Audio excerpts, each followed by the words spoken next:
guru SHM yang lain pada pagi hari ini dalam ibadah sekolah minggu di GKE Pontianak. Nah, adik-adik semua, gimana kabarnya hari ini?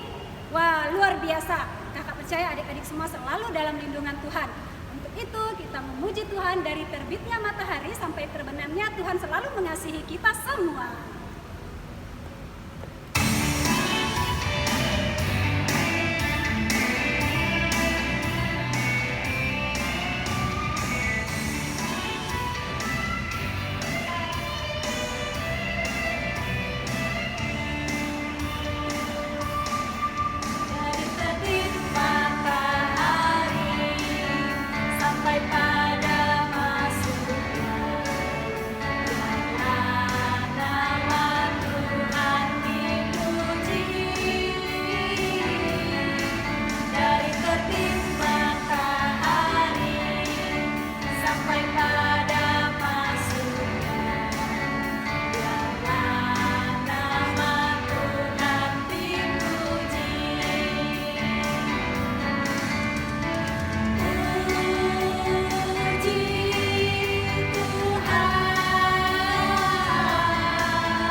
Shalom, apa kabar adik-adik semua yang ada di rumah? Selamat pagi, selamat bertemu kembali dengan Kak Farida. Hari ini kita akan kembali melaksanakan ibadah sekolah minggu kita. Namun sebelumnya kakak akan pimpin kita dalam doa pembukaan. Sebelum kita berdoa, kakak akan mengajak adik-adik yang ada di rumah bernyanyi Tanganku Ada Dua. Ayo adik-adik yang ada di rumah, mari semua bangkit berdiri.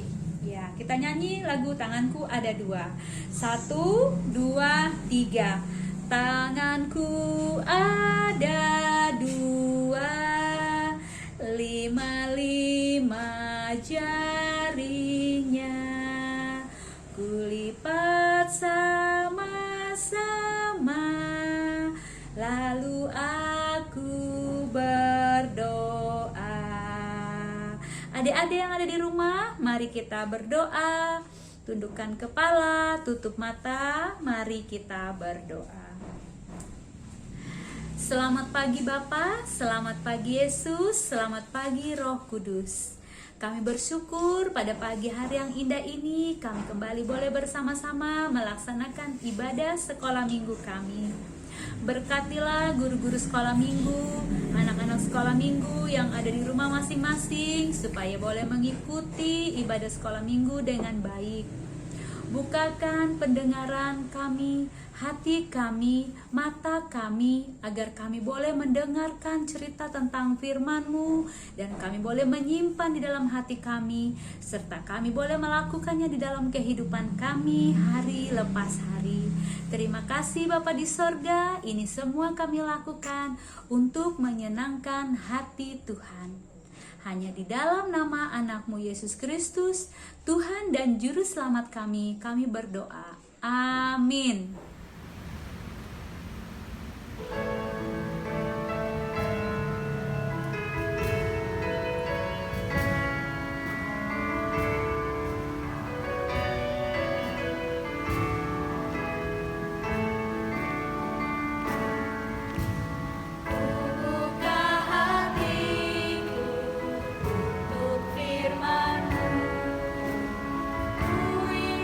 Menjadi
Shalom adik-adik, masih semangat kan? Hari ini kita mau mendengarkan firman Tuhan. Tapi terlebih dahulu mari kita bersatu di dalam doa. Bapa Surgawi, kami bersyukur atas kasih dan kebaikan-Mu sepanjang minggu ini Tuhan boleh kami lalui. Dan pada saat ini Tuhan kami mau mendengarkan kebenaran firman-Mu Tuhan. Berkati kami Tuhan, biarlah apa yang kami dengar boleh kami lakukan di dalam kehidupan kami hari lepas hari. Terima kasih Tuhan Yesus, kami sambut firman-Mu, hanya ke dalam tangan-Mu kami serahkan. Amin. Hari ini kakak mau bercerita tentang kehidupan orang miskin dan orang kaya. Kita mungkin ingat bagaimana kehidupan orang miskin dan orang kaya. Kalau orang miskin biasanya adik-adik dia tidak punya apa-apa, sedangkan orang kaya dia banyak sekali uangnya. Dia punya harta benda yang mewah, rumah yang bagus. Sedangkan orang miskin ini tidak punya apa-apa. Hari ini kakak mau bercerita tentang minyak seorang janda. Kita ingat? Kakak akan mengambil 2 Raja-Raja 4 ayat 1 sampai ayat 7.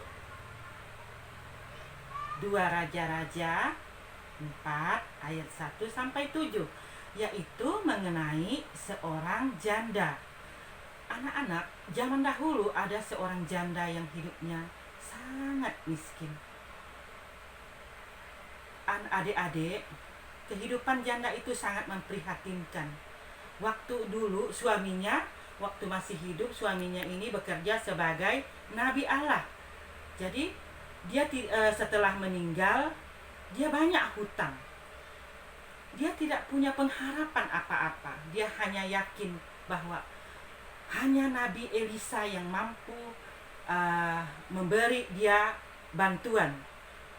Karena datanglah penagih-penagih hutang kepada seorang janda itu.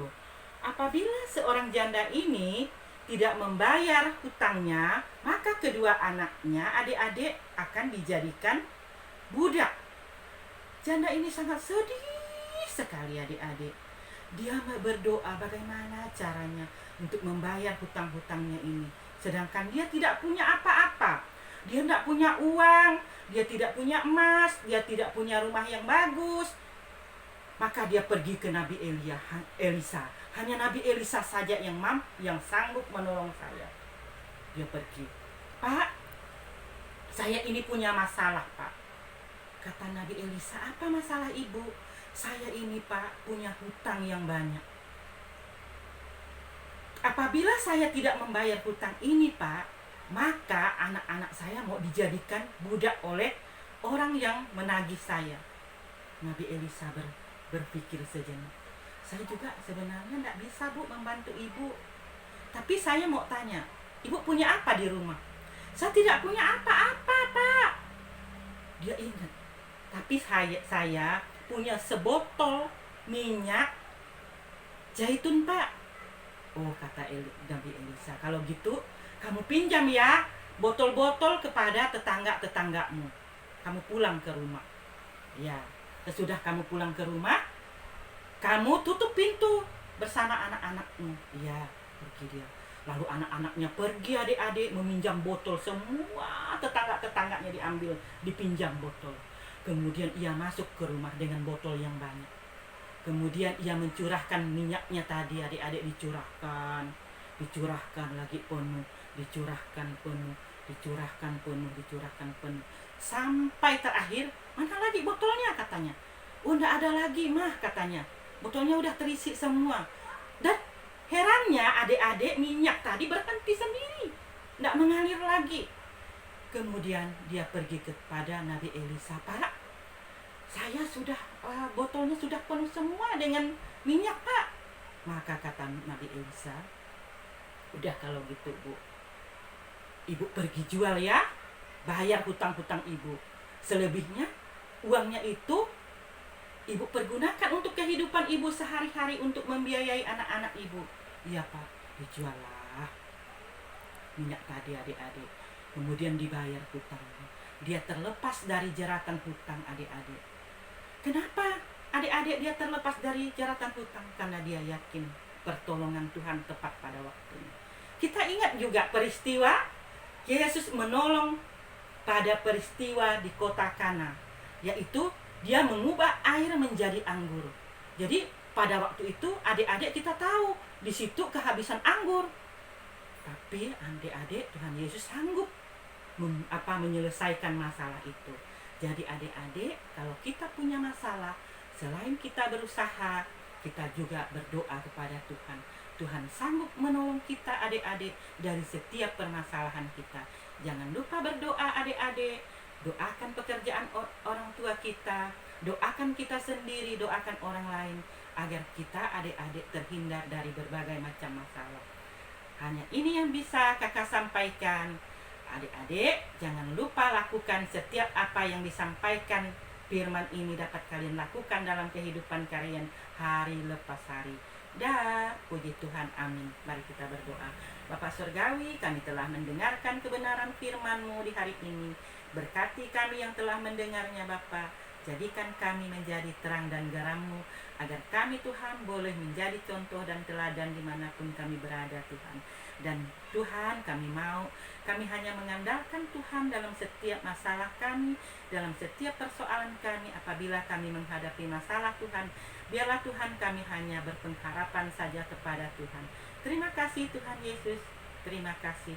Kami serahkan ke dalam tangan-Mu hari ini hidup kami. Amin. Nah, adik-adik, ibadah kita sudah selesai. Untuk menutup ibadah kita hari ini, kita angkat satu pujian lagi ya, yang mengatakan tanganku ke depan dan ke belakang. Semuanya ikut bernyanyi ya adik-adik ya, tetap semangat ya.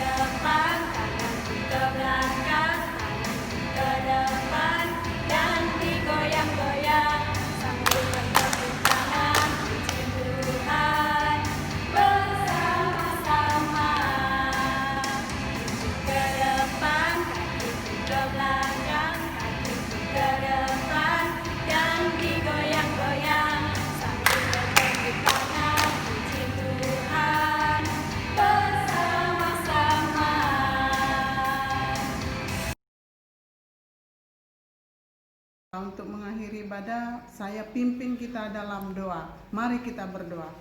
Bapa di dalam surga, terima kasih Tuhan, kasih setiamu yang sudah menyertai ibadah kami Tuhan, dari awal, pertengahan hingga berakhirnya.